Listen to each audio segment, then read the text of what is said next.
As rescuers worked to free 19-year-old Vicki White Eagle from the wreckage of her car, Fire Captain Lee Adelsman, a close friend of her family, was growing increasingly concerned about how to get her out without disturbing the peace of a wooden fence that was lodged in her neck. She was very scared. Okay, Vic, I'm here to help you, okay?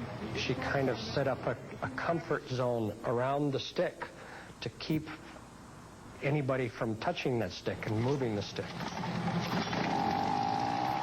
It was really tough for us because the first thing we wanted to do was cut her out of there and get her going on the medic unit.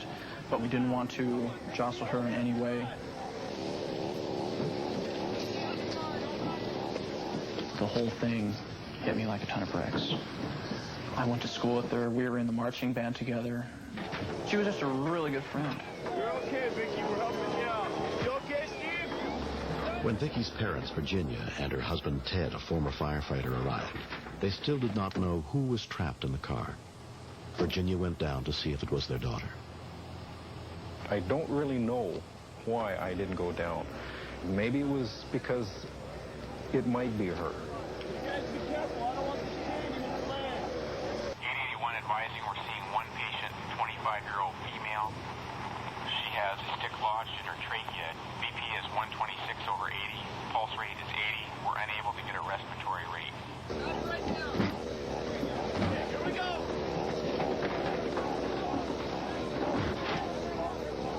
I didn't wait. I just kept going. I had no idea, no vision of what I was going to see when I walked up there.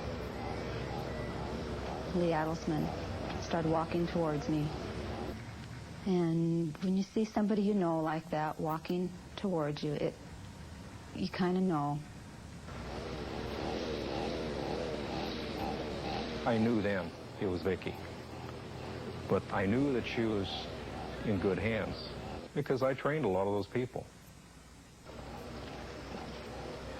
If you know fire departments, everybody's pretty much a family in them. And to see somebody in that family in distress, you do exactly what you're trained to do, but you can feel the concern. And I've never seen that many people work as one person in all my life. Her vitals were good. That's what really kept us going. But it's up to the person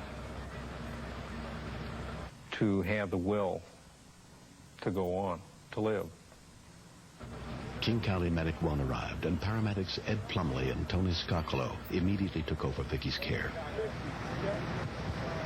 I need somebody to give me the Doppler. I'd like to Doppler her carotids before we move her out of here. I realized this was not going to be an easy extrication. We thought initially we might be able to cut the stick, but any movement at all of the stick potentially could make her paralyzed. We don't know if that object is up against maybe the carotid artery and it's actually preventing the patient from bleeding to death. So we were left with trying to tape it in position and trying to make it so it wouldn't move around much on the way into the hospital. Somebody else is going to have to get in position. I'll get it. Once this goes coming this way, I got it. Okay. Backboard coming in. Can you drop that? We treated her like porcelain, transported her onto the gurney.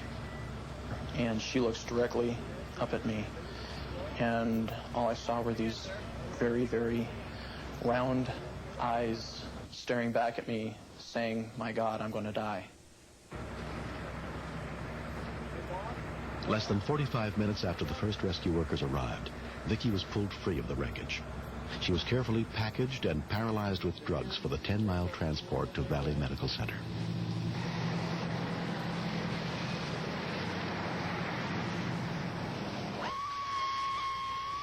Doctors Greg Luna and Stephen Risa performed the delicate surgery. Our main concern at that time was if the object is removed without having good control of it in the operating room, there can be massive bleeding that you're unable to stop.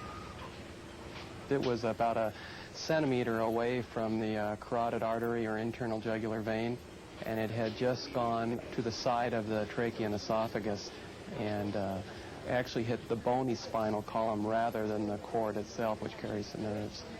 I think the stake went into probably one of the few places it could have gone without damaging at least one vital structure.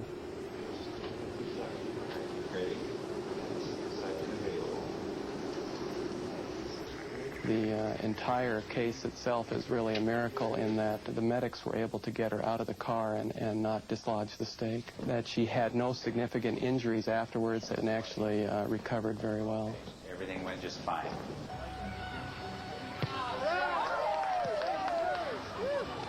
I believe that everybody that was on the scene of my accident helping me out are all heroes to me.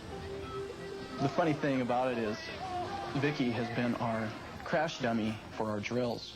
She's usually our patient that's stuck inside the car, and we cut her out and we save her. Get it, get it, get it! All right. Well, there it is.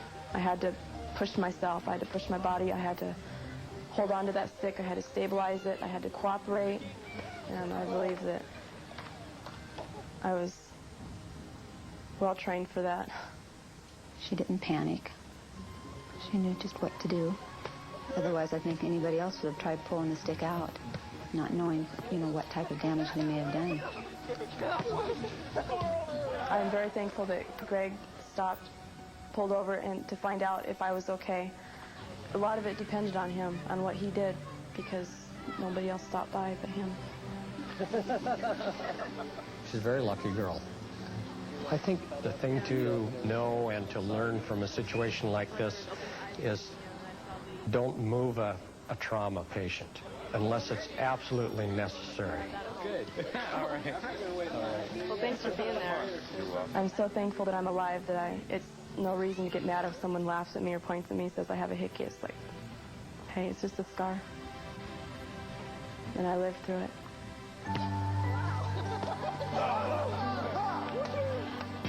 Next. I always thought of the backyard as being a really safe place. I didn't think that there was such a danger in my backyard.